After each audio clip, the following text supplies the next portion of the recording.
નમસ્તે વિદ્યાર્થી મિત્રો, હું ભાદરકા રાણી મેડમ જાવ્યા સ્કૂલિંગ સિસ્ટમ વતી આપ સૌનું હાર્દિક સ્વાગત કરું છું. તમારો ગુજરાતી વિષય લઉં છું અને એમાં પહેલો પાઠ આપણો ધોરણ 5નો પહેલો પાઠ છે ચબૂતરો. ચબૂતરો પાઠ છે એનો પ્રકાર છે, મેં સા પ્ર એમ ટૂંકમાં લખ્યું છે, એટલે સા એટલે સાહિત્ય અને પ્ર એટલે પ્રકાર. સાહિત્ય પ્રકાર છે ચિત્રપાઠ. હવે આપણે કેવી રીતે ચિત્રપાઠ ભણવાનું, તો કે ચિત્ર જોતા જોતા ચિત્રમાંથી જે પ્રશ્ન બને, જેટલા ચિત્રો બતાવેલા છે એ ચિત્રને આધારે આપણે પ્રશ્નો છે એ બનાવવાના છે, એવી રીતે આપણે ભણવાનું છે. હવે ચબૂતરો એટલે શું, તો કે ચબૂતરો એટલે કે પક્ષીઓને ચણવા માટેનું, એના ખોરાક માટેનું આશ્રય સ્થાન એમ પણ કહી શકાય આપણે. ચબૂતરો એટલે શું, તો કે ચબૂતરો એટલે કે પક્ષીઓનું પંખી ઘર પણ કહી શકાય, પક્ષીઓનું આશ્રય સ્થાન પણ કહી શકાય. હવે ચબૂતરો કેવી રીતે હોય છે, ક્યાં હોય છે, એવા ઘણા બધા આપણને પ્રશ્ન થાય. જો તમારી ટેક્સ્ટબુકમાં પહેલો જ પાઠ ખોલો અને જુઓ ચિત્રનું નિરીક્ષણ કરો, એને અનુસંધાને તમે જોતા જાઓ અને જે હું અહીંથી પ્રશ્ન બોલતી જાઉં છું એ તમે શાંતિથી સાંભળો, એટલે આરામથી તમને પણ પ્રશ્ન બોલતા આવડી જશે. તો ચબૂતરો છે ક્યાં છે, પહેલાં તો આપણે પહેલી જ વસ્તુ જોવાની છે કે એનું વાતાવરણ કેવું છે. તો કે ચબૂતરો છે એ ક્યાં છે, તો કે એમાં મકાન દેખાય છે, ગાયો દેખાય છે, એક માણસ બેઠો છે, પછી તો કે કૂતરો છે, બકરી છે, એવી રીતે ચબૂતરો ખૂબ ઊંચો છે, એમાં પંખીઓ છે, એ બધું જ આપણે નિરીક્ષણ કરીએ એટલે આપણને જોવા મળે. તો કે ચબૂતરો છે એ ગામના ચોક વચ્ચે પણ હોઈ શકે અને ગામના પાદરમાં પણ હોઈ શકે. એટલે કે ચબૂતરો છે એ અમારા ગામના ચોક વચ્ચે છે. પછી ચબૂતરો એટલે શું એ આપણે જોયું કે પક્ષીઓનો જે ચણવા માટેનું આશ્રય સ્થાન આપણે કહ્યું. પછી ચબૂતરો કેવી રીતે હોય, તો કે ખૂબ ઊંચો હોય છે, બરાબર. આપણે ચિત્રમાં તમને પણ દેખાય છે કે તે ખૂબ ઊંચો છે. તો કે ચબૂતરાની ઉપર શું છે, તો કે ચબૂતરાની ઉપર છત છે. શા માટે છત રાખવામાં આવે છે એ પણ પ્રશ્ન આપણને થાય. તો કે છત એટલા માટે રાખવામાં આવે છે કે શિયાળો, ઉનાળો અને ચોમાસામાં પક્ષીઓને રક્ષણ મળે. દાણા છે, અનાજ, આપણે જે ધાન્ય એને ખોરાક માટે નાખ્યું છે એ પલળે નહીં, પક્ષીઓ પણ પલળે નહીં, એટલા માટેથી આપણે છત બાંધવામાં આવે છે. ત્યાર પછી તમે જુઓ ચિત્રમાં તો એની આજુબાજુ એવી જાડી જેવી એવી રચના કરેલી છે, તો એને આપણે કહેવાય બાકોરા. આપણી ભાષામાં આપણે જે ભણવામાં આવે છે અભ્યાસક્રમ મુજબ આપણે એને બાકોરા કહીએ. તો કે બાકોરાનો ઉપયોગ શા માટે, પક્ષીઓ કાંઈ પડી જાય, તો કે ના, પક્ષીઓ પડે નહીં, પણ શા માટે બાકોરા છે, તો કે બાકોરા એટલા માટે છે કે એમાં પક્ષીઓ પોતાના માળા બાંધી શકે. આશ્રય સ્થાન કીધું એટલે કેને આપણે આશ્રય સ્થાન કહીએ, તો કે આપણું ઘર છે આપણા માટેનું આશ્રય સ્થાન છે, આપણું ઘર છે આપણું માટેનું રહેણાંક છે. તો ચબૂતરો છે એને પણ આશ્રય સ્થાન કીધું, તો એમાં પંખીઓ પોતાના માળા બાંધી શકે. ત્યાર પછી તમે ધીમે ધીમે ફરી પાછા એમાં જો ચિત્ર જોતા જાઓ ને નીચે જોતા જાઓ તો કે પક્ષીઓ છે, તો કે જાત જાતના પક્ષીઓ આવે છે. ત્યાર પછી એને ખોરાક માટે તો આપણે અનાજના દાણા નાખ્યા જ છે, તો એને ચણવા માટે, તો કે ચણી લીધી, ત્યાર પછી શું કરવાનું, તો કે ત્યાર પછી એ પાણી પીવે છે. તો કે પાણી પીવા માટે શું કરેલી છે, તો કે ઠીબ એમાં લટકાવેલી છે. જોજો તમે દોરી બાંધી અને માટીનું એવું વાસણ બનાવેલું છે, એ વાસણ એટલે કે ઠીબ એને કહી શકાય. તો કે ઠીબ છે એ પાણી પીવા માટે રાખેલી છે. ત્યાર પછી નીચે ઉતરો તો કે નિસરણી શા માટે, પ્રશ્ન એ પણ થાય કે નિસરણીને પક્ષીઓ ક્યાં નિસરણીમાં ચડીને તો નથી જવાના, તો કે શા માટે નિસરણી છે, તો કે નિસરણી એટલા માટે છે કે આપણે જઈએ છીએ તો કે આમ ચણને ઘા નથી કરવાના, આપણે શું કરીએ છીએ, તો કે નિસરણી ઉપર ચડી અને ત્યાર પછી ચબૂતરામાં ચણ નાખીએ છીએ. એટલે કે નિસરણી, પ્રશ્ન એવો બનાય કે નિસરણીનો ઉપયોગ શા માટે થાય, તો કે નિસરણીનો ઉપયોગ લોકો દ્વારા થાય છે. લોકો છે એ ચણવા માટે નિસરણી દ્વારા ચબૂતરે ચડી અને પછી ચણ નાખે છે, એટલા માટે નિસરણી રાખેલી છે. ત્યાર પછી તમે જોશો તો કે ઓટો પણ છે, તો કે ઓટો નીચે છે એ શા માટે, એને ક્યાં ઉપયોગ, ચબૂતરાને ઓટાને શું લાગે વળગે, ભાઈ પક્ષીઓ ઓટા ઉપર બેસે, તો કે ના, બાળકો છે એ રમવા માટે અને વૃદ્ધ માણસો છે જે નિવૃત્ત થઈ ગયા છે એ લોકો છે, વૃદ્ધ પોતાના સમય પસાર કરવા માટેથી એ ચબૂતરે બેસે છે, ઓટા ઉપર બેસે છે. ઉપર ચબૂતરો છે ને નીચે એ લોકો બેઠા હોય છે, બાળકો રમતા હોય છે. ત્યાર પછી તમને પ્રશ્ન પૂછાય કે ચબૂતરામાં કયા કયા પ્રાણીઓ દેખાય છે.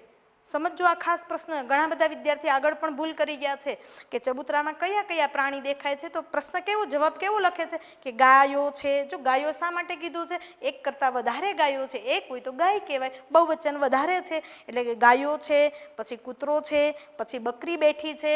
ત્યાર પછી શું છે, તો કે માણસ. તમને પ્રશ્ન એવો પણ થાય કે મેડમ માણસ કંઈ થોડું પ્રાણી કહેવાય, તો માણસ છે એ પણ પ્રાણીમાં જ એનો સમાવેશ થાય. એટલે આ લખવાનું છે કે એક માણસ પણ બેઠો છે, બરાબર. ક્યાં બેઠો છે? તો કે ઓટા ઉપર. ચબૂતરોનો જે ઓટો છે એના ઉપર માણસ પણ બેઠો છે. ત્યાર પછી આપણે જોઈએ છીએ, તમને પ્રશ્ન ઘણા બધા થાય આવા રીતે કે ચણ ચણવા માટે ચણ છે, ચબૂતરા માટે આપણે ચણ નાખીએ છીએ, પક્ષીઓ માટે ચણ નાખીએ છીએ. ક્યાં નાખીએ? ચબૂતરે. તો ચણ કોના માટે નાખવામાં આવે છે? તો કે પક્ષીઓ માટે. ફરી પાછો પ્રશ્ન કરો એમાં ને એમાં, તો કે ચણ ક્યાં નાખવામાં આવે છે? તો કે ચબૂતરે નાખવામાં આવે છે. પછી ચબૂતરાનું આપણે જોયું કે આકાર સરસ મજાનું છે. તો એ આકાર છે એમાં એવું આવે છે કે અષ્ટકોણીય હોય. અષ્ટકોણ એટલે 8 ખૂણા, અને પંચકોણ એટલે તમે ગણિત ભણો જ છો એટલે ગણિતમાં પણ તમને અષ્ટકોણ, પંચકોણ, ષષ્ટકોણ એવું આવતું જ હોય. એટલે કે 8 ખૂણા અને 5 ખૂણાવાળી ચબૂતરાની રચના હોય છે. એવું કંઈ ફિક્સ નહીં, ઘણી વખત ઘણી જગ્યાએ જો, પણ એ રીતેનું બંધારણ કરે એટલે એ રીતેની જો નીચે તમે જોશો તો નીચે એવી રીતે એ બાંધેલો છે. એટલે બાંધવામાં અને એની રચના કરવામાં સરળ પડે ને મજબૂત બને એટલા માટેથી ચબૂતરો. હવે ચબૂતરા વિશે તમને ટૂંકનોંધ પૂછાય, ચબૂતરા વિશે નિબંધ પણ આવે, ચબૂતરાની આત્મકથા લખો, એવા ઘણા બધા પ્રશ્ન આવી શકે છે. પછી ખાસ વિદ્યાર્થી મિત્રો આપણે એ પ્રશ્ન તમને ખાસ કહેવાનો કે ધોરણ 10માંથી આપણે લઈએ છીએ તો કેવી રીતે પ્રશ્ન આવે છે આજથી જ ભણતા જવાનું છે. આપણે 10મામાં ભલી નથી આવતા, તમને એમ થશે કે મેડમ હજી તો અમારે 5 વર્ષની વાર છે. આજથી જ પ્રેક્ટિસ કરશું આપણે કેવી રીતે પ્રશ્ન આવે, કેવી રીતે પ્રશ્ન પૂછાય, આપણે કેવી રીતે પ્રશ્ન લખવો એ આપણે આજથી જ ભણવાનું છે. તમને એવો પ્રશ્ન પૂછાય કે ચબૂતરા પાઠનો પ્રકાર લખો. હવે બોર્ડમાં કેવી રીતે મિત્રો પૂછાય છે કે એના જોડકા પૂછાય છે, વિભાગ એ અને વિભાગ બી. હવે તમે આમ ઘણી વખત આમ જોડી દેતા હોય છે, આમ કરીને લીટા, તો એ લીટા જોડેલા છે એના માન્ય નથી, માર્ક આપવાની મનાય છે સખત. અમે પેપર જોવા જઈએ છીએ, આ વખતે જ એવું બન્યું કે જેવી રીતે આમ કરીને આમ કરી નાખ્યું, એક સામે તો અ, એ બીજા સામે પ્રશ્ન બીજો, એની સામે તો કે ક, તો એની ખાસ અમને સૂચના જ આપી હતી કે એવા પ્રશ્નો ચોકડો મારીને 0 માર્ક મૂકી દો, માર્ક આપવાના જ નહીં. તમને વારંવાર કહીએ છીએ કે એ વિભાગ સામે બીમાંથી સાચો જવાબ શોધીને લખો. આપણે એવી રીતે પ્રશ્ન પૂછાણો હોય, અમે પણ પ્રશ્ન એવી જ રીતે, તમે પેપર વાંચતા નથી અને શું કરો, લીટા મારી દો, પણ એમ ન ચાલે. ખાસ આપણે એ લખવાનું. પછી 2 માર્કમાં પ્રશ્ન પૂછાય છે બોર્ડમાં. આ વખતે પદ્ધતિ એ બદલાણી, આપણને જાણ કોઈ નથી કરી, બરાબર, પણ અમને જે આન્સર કી આપી હતી એમાં શું આપ્યું હતું તો કે 2 માર્કના પ્રશ્નો હતા, એમાંય કૃતિ, કર્તા અને સાહિત્ય પ્રકાર એ લોકોએ લખીને આન્સર કીમાં મને આપ્યો હતો કે જે રીતે કમ્પ્લીટ પ્રશ્ન હોય જવાબ. અમે એમ પણ પ્રશ્ન કર્યો કે સર આપણને તો કોઈ એવી વિદ્યાર્થીને જાણ નથી કરી, તો કે નહીં, બોર્ડે કી આવી રીતે આપી છે એટલે તમારે આ રીતે જોવાનું છે. એટલે 1.5 માર્ક તમારે પ્રશ્નના જવાબના અને 1/2 માર્ક છે એ કૃતિ, કર્તા અને સાહિત્ય પ્રકાર લખે. હવે તમે પ્રશ્ન એ કરશો મેડમ કૃતિ, કર્તા અને સાહિત્ય પ્રકાર એટલે શું? તો કે કૃતિ એટલે પાઠ અથવા કાવ્યનું નામ, પછી કર્તા એટલે લેખક અથવા કવિ, અને સાહિત્ય પ્રકાર એ તો બેયમાં સેમ આવે, કાવ્યમાંય આવે અને પાઠમાંય આવે. એટલે એનો પ્રકાર ચિત્રપાઠ હોય તો ચિત્રપાઠ, નિબંધ, ઉર્મી ગીત, બરાબર, એ બધા એના પ્રકાર કહેવાય. એટલે એવી રીતે આપણે લખવાની શરૂઆત કરવાની છે. હવે પ્રશ્ન એવો પૂછાય કે ચબૂતરો પાઠનો પ્રકાર જણાવો. તો કે ચબૂતરો પાઠનો પ્રકાર કયો છે મિત્રો? તો કે ચિત્રપાઠ. પછી તમારા અભ્યાસક્રમમાં એવો પણ પ્રશ્ન ઉલટાવીને પૂછી શકે, ભલે 10મા ધોરણમાં કોઈ ચિત્રપાઠ આવતો નથી, પણ પ્રેક્ટિસ આપણે આજથી જ કરવાની છે. હું પણ પૂછી શકું એવું કંઈ નથી કે પરીક્ષામાં ન પૂછી શકું, કારણ કે આપણે પ્રેક્ટિસ કરીએ છીએ. હવે ચિત્રપાઠ છે, તમારા અભ્યાસક્રમમાં ચિત્રપાઠ કયો છે એવો પ્રશ્ન પૂછાય તો કે અમારા અભ્યાસક્રમમાં ચિત્રપાઠ ચબૂતરો છે. આ પણ પ્રશ્ન બની ગયો. આપણને ગમે એ રીતે પ્રશ્ન પૂછે, જવાબ છે એને પણ પ્રશ્ન બનાવી દે અને પ્રશ્નનો જવાબમાં ફેરવી દે. તો આપણને એટલું જ યાદ રાખવાનું છે કે પહેલો પાઠ, મારા અભ્યાસક્રમનો પહેલો પાઠ છે ચબૂતરો અને પાઠનો પ્રકાર છે ચિત્રપાઠ. એટલે ગમે એ રીતે આપણને પ્રશ્ન પૂછે આપણને આવડે જ, એમાં કોઈ પ્રશ્ન રહે નહીં. હવે તમને પ્રશ્ન પૂછાય, હવે આપણે આ નિરીક્ષણ આખું કરી લીધું છે જે ચબૂતરાનું. ફરી પાછું આપણે રિવિઝન કરી દઈએ કે અમારા ગામના ચોક વચ્ચે ચબૂતરો છે, તો ગામ પણ આપણને સરસ મજાનું સુંદર મજાના મકાનો બતાવ્યા છે, એ બતાવ્યા છે. ચબૂતરાની રચના મેં તમને કીધી છે. ચબૂતરાને શું કહેવાય, પક્ષીઓ માટે શું કહેવાય તો કે એનું આશ્રય સ્થાન અથવા તો પંખી ઘર પણ કહી શકો. પક્ષી કયો કે પંખી કયો એમાં કોઈ બાદ નહીં, પણ પંખી ઘર પણ કહી શકો. પછી ચબૂતરાનો આકાર કીધો છે, અષ્ટકોણીય, પંચકોણીય. ચબૂતરા ઉપર છત શા માટે હોય છે તો કે ચબૂતરા પર છત છે એ છત શિયાળા, ઉનાળા અને ચોમાસામાં પક્ષીઓને અને એનું અનાજ, દાણા, ચણ કયો જે એનો ઉલ્લેખ કરવો હોય, તમે ધાન્ય કયો તો કહી શકાય, એવો કોઈ બાદ નથી કે આ જ શબ્દ છે આપણે વાપરવો. અનાજ કયો પક્ષીઓ માટેનું, ચણ કયો આપણે પંખી છે ચણ ચણવા માટે આવે એટલે આપણે ચણ જ કહીએ, પણ અનાજ કયો અથવા તો દાણા કયો તો પણ ચાલે, એમાં કોઈ બાદ નહીં. એટલે ચણ ન બગડે. પછી એના ઉપર બાકોરા શા માટે છે એ પ્રશ્ન બન્યો, બરાબર. તો કે પક્ષીઓ છે એમાં માળા બાંધી શકે. ત્યાર પછી ઠીબની વ્યવસ્થા શા માટે છે? તો કે ઠીબની વ્યવસ્થા એટલા માટે છે કે પક્ષીઓ છે ચણચણી અને ચબૂતરે પાણી પીવે, એટલા માટે ઠીબની વ્યવસ્થા છે. પ્રશ્ન એવો પણ બનાય ચિત્ર જોઈને કે એમાં કયા કયા પ્રાણીઓ છે ચબૂતરા ચિત્રપાઠમાં? તો કે ગાયો, જો ગાયો વાપરવાનું છે કારણ કે એકથી વધારે છે. ગાયો છે, બકરી છે. પછી એવું નહીં લખવાનું કે બકરી બેઠી છે, માણસ બેઠો છે, એવી કોઈ જરૂર છે નહીં. કયા કયા પ્રાણીઓ છે એનો જ આપણે એવી રીતે પ્રશ્ન પૂછાય. એટલે ગાયો છે, માણસ, એક માણસ છે, કૂતરો છે અને બકરી છે, આ પ્રાણીઓ છે એ ચિત્રમાં દેખાય છે. પછી તમને એવો પ્રશ્ન પૂછાય કે નિસરણીનો ઉપયોગ શા માટે થાય છે? તો કે નિસરણીનો ઉપયોગ છે એ લોકો દ્વારા ચબૂતરે ચણ નાખવા માટે, લોકો દ્વારા એ ચડવા માટે. આપણે સીધા તો કંઈ આમ ફેંકી નહીં દેવાના. એટલે શું કરવાનું છે કે નિસરણી ચડી અને ત્યાર પછી જ ચબૂતરામાં આપણે ચણ નાખવાના છીએ. હવે પછી પક્ષીઓનું આશ્રય સ્થાન કોને કહેવાય?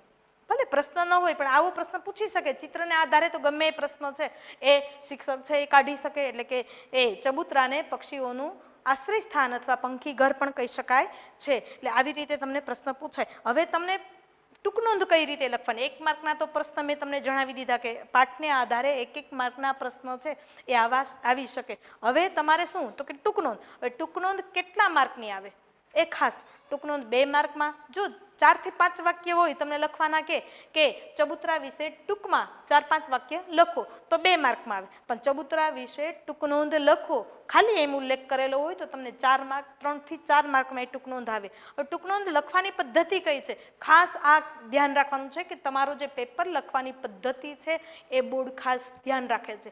એક પ્રશ્ન લખો તો એના પછી કેવો પ્રશ્ન લખવો, એક લીટી છોડવી, પેરેગ્રાફ પાડીને.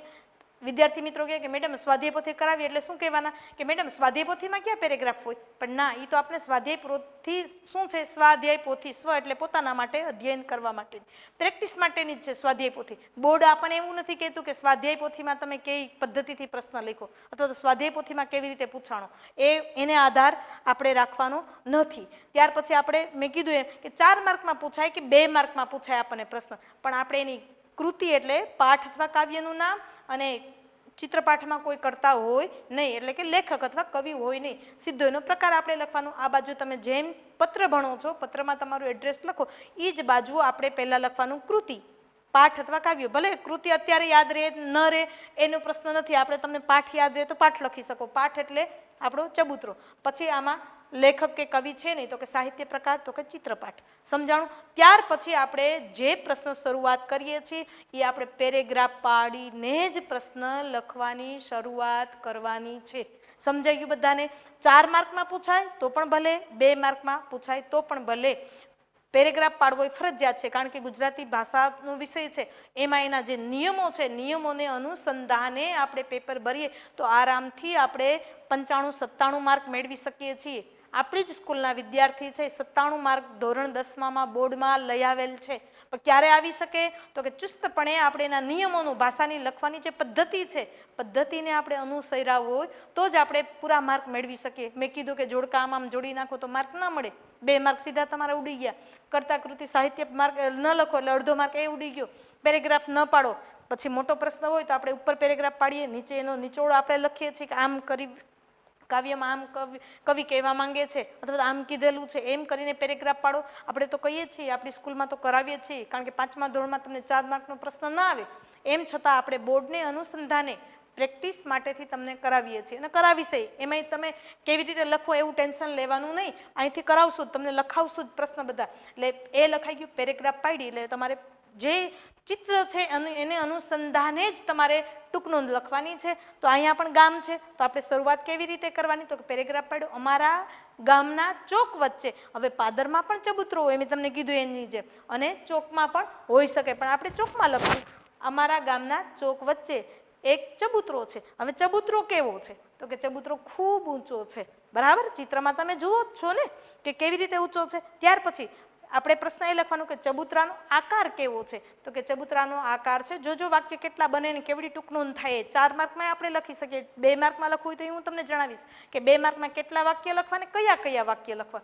તો કે ચબૂતરો છે એ અષ્ટકોણીય હોય અને પંચકોણીય પણ હોય.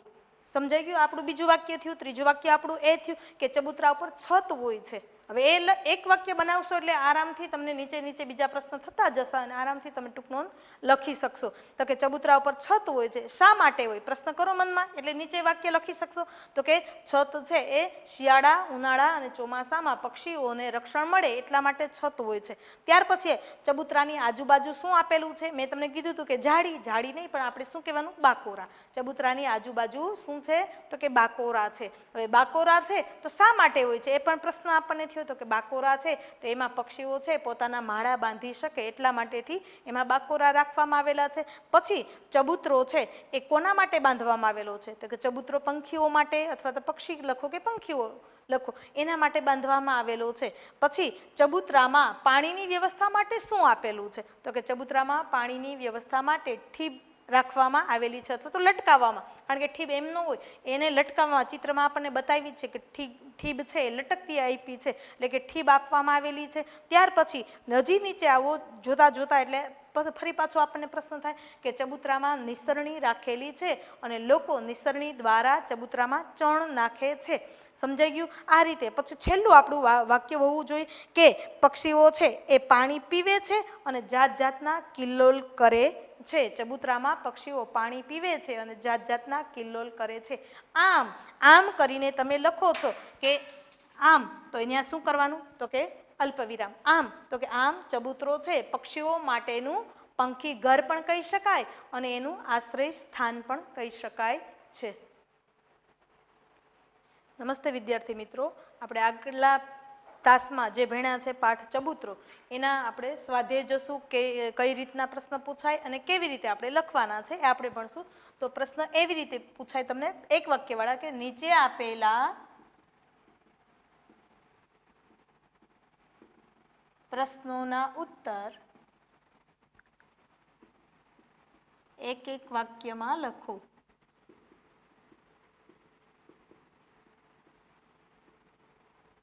બરાબર?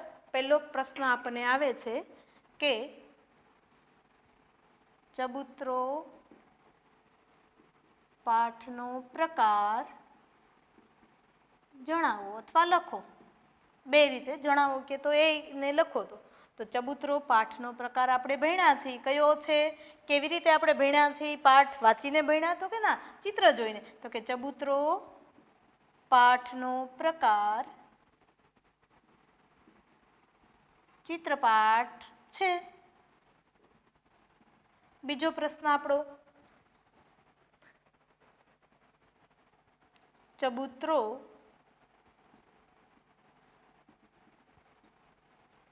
કોના માટે બાંધવામાં આવ્યો છે?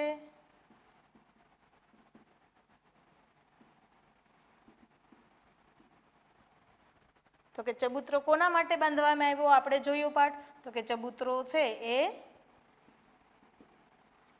પંખીઓ માટે બાંધવામાં આવ્યો છે. ત્યાર પછીનો આપણો ત્રીજો પ્રશ્ન,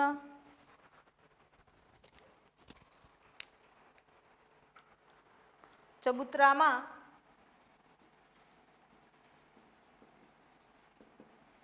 શું નાખવામાં આવે છે?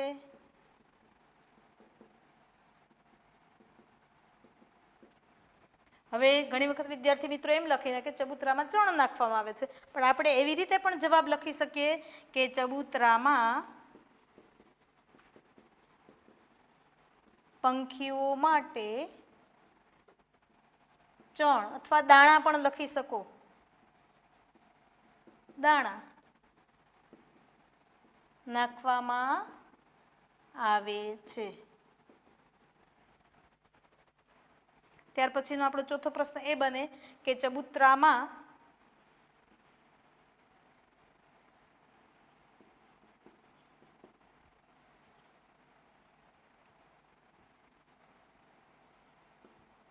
ઠીબ શા માટે હોય છે?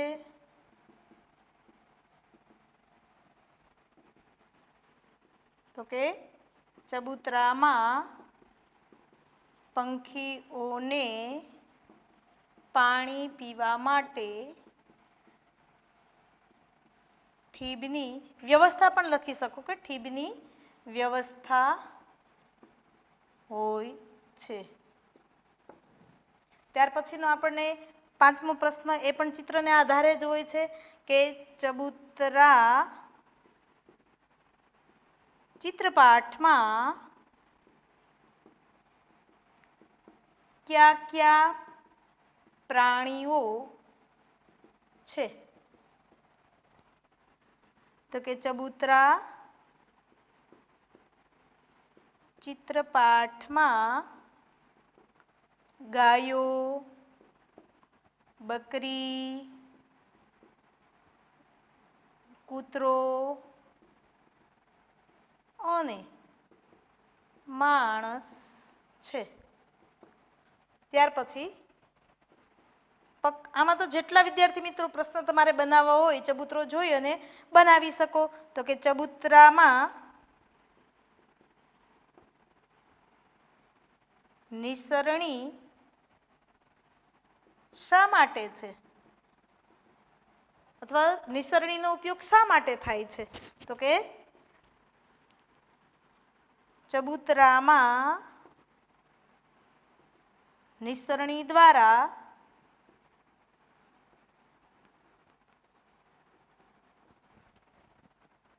લોકો પંખીઓ માટે ચણ નાખે છે.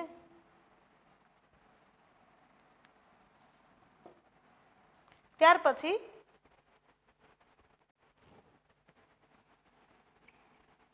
ચબૂતરા પર છત શા માટે હોય છે? તો કે શિયાળા, ઉનાળા અને ચોમાસામાં પંખીઓના રક્ષણ માટે ચબૂતરા પર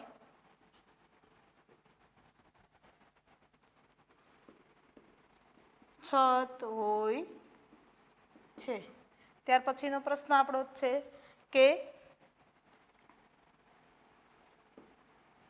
ચબૂતરાને શું કહે છે?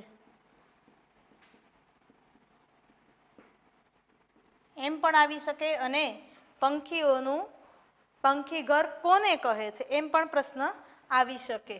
બરાબર, આમ પણ પ્રશ્ન પૂછાય કે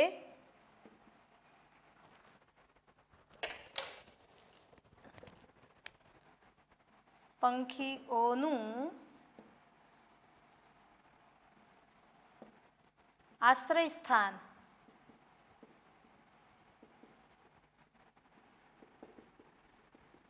કોને કહે છે? બરાબર, બે રીતે પ્રશ્ન પૂછાઈ શકે. તો કે ચબૂતરાને પંખીઓનું આશ્રય સ્થાન અથવા આપણે લખાય પંખી ઘર કહે છે. હવે આપણા 8 પ્રશ્ન થઈ ગયા છે. એટલા ઘણા આને અનુસંધાને જ આપણી ટૂંકનોંધ આવે. હવે ટૂંકનોંધ લખવાની કઈ રીતે? તો કે ટૂંકનોંધ છે તમને આવી રીતે પ્રશ્ન પૂછાય કે ચબૂતરા વિશે ટૂંકનોંધ લખો. હવે મેં તમને કીધું એ રીતે કે કઈ રીતે લખવાની. તો કે પહેલી વાર આપણે આ લખવાનું કે કૃતિ. કૃતિ એટલે પાઠ અથવા કાવ્ય. તો કે પાઠ આપણો કયો છે? તો કે ચબૂતરો. ત્યાર પછી કરતા કોઈ છે નહીં તો કે સાહિત્ય પ્રકાર. કે સાહિત્ય પ્રકાર કયો છે? તો કે ચિત્રપાઠ. ત્યાર પછી આપણે શું કરવાનું છે? તો કે આપણે પેરેગ્રાફ પાડી અને ઉત્તર છે એ જવાબ છે એ લખવાનું કરવાનું છે. પેરેગ્રાફ પાડો ત્યારે આમ એરો કરો એટલે તમને યાદ રહે કે આપણે અહીં પેરેગ્રાફ છે. અમારા ગામના ચોક વચ્ચે એક ચબૂતરો છે. હવે ચબૂતરો કેવો છે? ચિત્ર જુઓ તો કે ચબૂતરો છે એ કેવો છે? તો કે ચબૂતરો છે એ ખૂબ ઊંચો છે, ચબૂતરો ખૂબ ઊંચો છે. હવે ચબૂતરા ઉપર શું છે તો કે ચબૂતરા ઉપર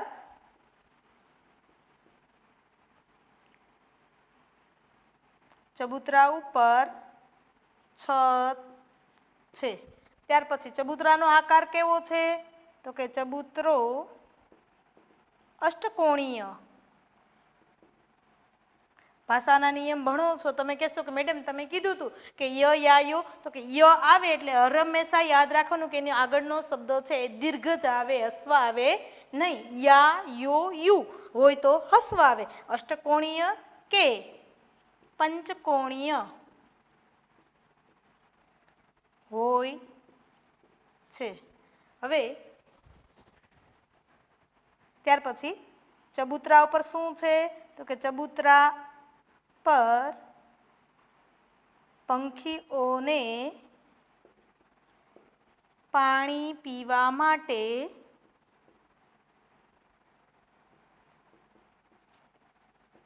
ઠીબની, ઠીબ એટલે શું તો કે માટીનું વાસણ, ઠીબની વ્યવસ્થા છે.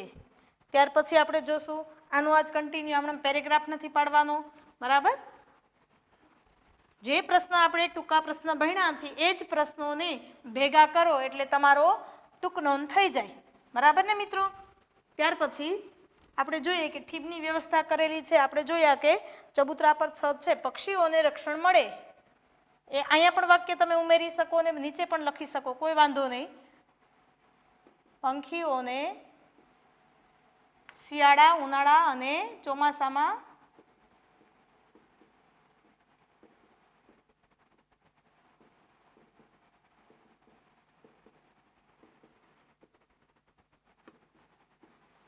રક્ષણ મળે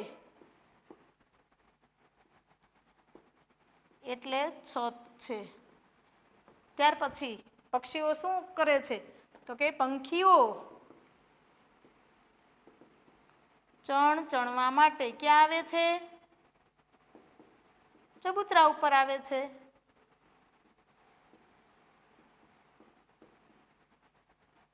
ચબૂતરા પર આવે છે. ચણ કોણ નાખે છે તો કે ચણ છે એ પંખીઓ માટે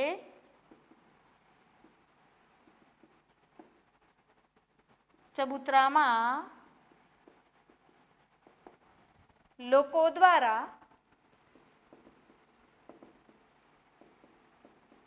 ચણ નાખવામાં આવે છે. કેવા કેવા પક્ષીઓ આવે છે ચણ ચણવા માટે તો કે ચણ ચણવા માટે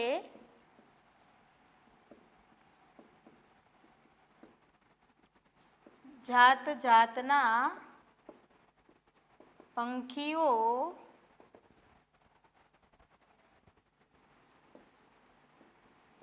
ચબૂતરા પર આવે છે.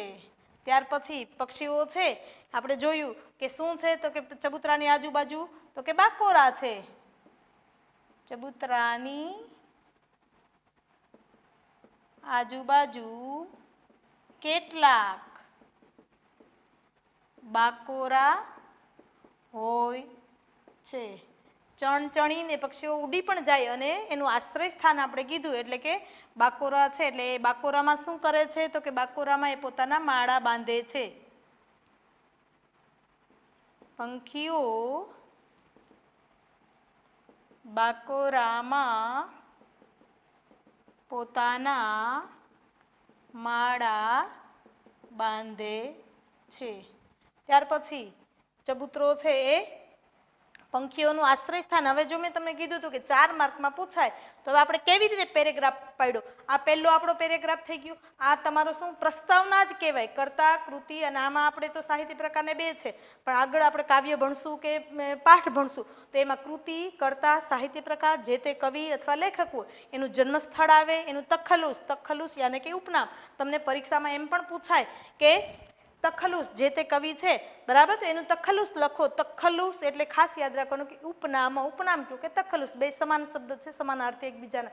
પછી એનું ઉપનામ લખો, પછી એનું જન્મસ્થળ, એનું જે તે એની જે શ્રેષ્ઠ કૃતિઓ છે એ લખો. એ તમારી પ્રસ્તાવના. પહેલાં આપણે શું કરતા, નિબંધમાં આપણે પ્રસ્તાવના બાંધીએ છીએ, એવી રીતે નહીં. તમારે જે આ કર્તા કૃતિ સાહિત્ય પ્રકારની એની પ્રસ્તાવના જ થઈ ગઈ અને સીધો જ તમારે પ્રશ્ન છે એનો જવાબ છે એ ચાલુ કરી દેવાનો. હવે આપણે આ થયું એટલી જ નોંધ લખી. હવે તમારે પેરેગ્રાફ પાડવો છે, તો પેરેગ્રાફ કેવી રીતે પાડવાનો છે એ ખાસ યાદ રાખવાનું છે. પ્રશ્ન લખવાની, ઉત્તર લખવાની પદ્ધતિ, એની મેથડ આપણને ખાસ આવડવી જોઈએ કે કેવી રીતે પ્રશ્ન તમે સાચો લખો. કદાચ એકાદ બે શબ્દ અથવા તો એકાદું વાક્ય આમાં ભૂલી ગયા હોય તો એ બાદ બરાબર, એનું કોઈ તમને એમ ન કહે કે ભાઈ કેમ આ વાક્ય, પણ પ્રશ્ન સરસ મજાનો લખ્યો પણ નિબંધની જેમ આખો પેરેગ્રાફ વગર પેરેગ્રાફે આખું પેજ ભરી દીધું છે તો એના માર્ક પૂરા મળે નહીં. હવે આપણે જોયું કે આમ ચબૂતરાને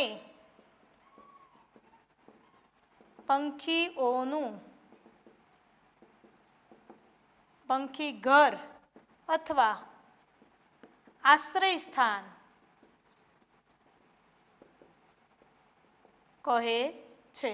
આ તમારી ટૂંક નોંધ થઈ ગઈ. આમાં કોઈને કાંઈ પ્રશ્ન હોય તો કયો, બરાબર. જણાવો કે મેડમ આ શબ્દ અમને સમજાતો નથી. ઠીબ એટલે મેં પણ જણાવ્યું કે માટીનું, પક્ષીઓ માટે પાણી પીવા માટેનું માટીનું વાસણ. ચબૂતરો કોને કહેવાય, તો કે ચબૂતરો એટલે કે જે લોકો છે જુદી જુદી જાતના જે અનાજના દાણા ચબૂતરામાં પંખીઓ માટે નાખે છે, બરાબર. આપણે કહેશો કે મેડમ આપણે તો અગાસી ઉપર પણ નાખીએ, પણ નહીં, ગામના ચોક વચ્ચે કે જે હોય ગામના લોકો છે એ ચબૂતરામાં નાખીને પંખીઓ એ બનાવવામાં આવેલો હોય છે. છત તો શું છે તો કે આપણે ચબૂતરાનું એક અવેજી સ્થાન છે કે આપણી સગવડતા માટે આપણે આપણી છત ઉપર, અગાસીની છત ઉપર નાખીએ છીએ, પણ નહીંતર ગામના ચોક અથવા પાદર વચ્ચે હોય ચબૂતરો બાંધવામાં જ આવેલો હોય, એની નીચે ઓટો હોય, એનું વર્ણન આમાં ટૂંક નોંધમાં નથી કરવાનું. જુદી જુદી જાતના પ્રાણીઓ બેઠા છે એ ટૂંક નોંધમાં લખવાનું નથી. એ તો તમને ટૂંકા પ્રશ્નમાં એક વાક્યમાં પ્રશ્ન પૂછાય કે ચિત્રપાઠમાં, ચબૂતરો ચિત્રપાઠમાં કયા કયા પ્રાણીઓ દેખાય છે તો એમાં લખવાનું છે, આમાં છે નહીં. આમ કરી અને આ તમારી ટૂંક નોંધ થઈ ગઈ. આ 4 માર્કમાં પણ લખી શકો.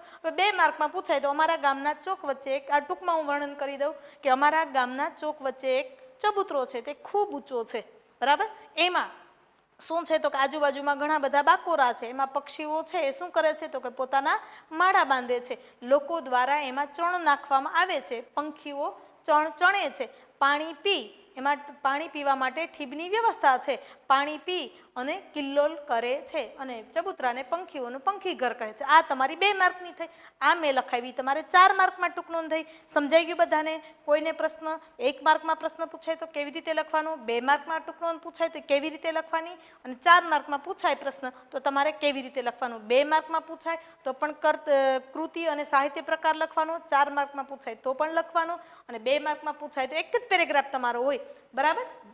કૃતિ અને સાહિત્ય પ્રકાર લખાઈ ગયો એટલે સીધો જ તમારો પેરેગ્રાફ. ને છેલ્લે તમારે આમ કરીને લખવાની જરૂર છે નહીં. એમાં છેલ્લે આપણે લખાઈ ગયું ને સીધું લખી શકો કે ચબૂતરાને પંખીઓનું પંખી ઘર અથવા આશ્રય સ્થાન કહે છે. પણ 4 માર્કમાં લખાય એટલે ઓછામાં ઓછા તમારા 2 પેરેગ્રાફ તો થવા જ જોઈએ. આ તમારી કર્તા કૃતિ સાહિત્ય પ્રકાર મેં જે અહીં લખ્યો તો એ તમારી પ્રસ્તાવના થઈ, તમારો વચ્ચે મધ્યાર્થ થયો અને છેલ્લે તમારી આ ઉપસંહાર રૂપે, બરાબર, એ તમારો છેલ્લો પેરેગ્રાફ આ થયો.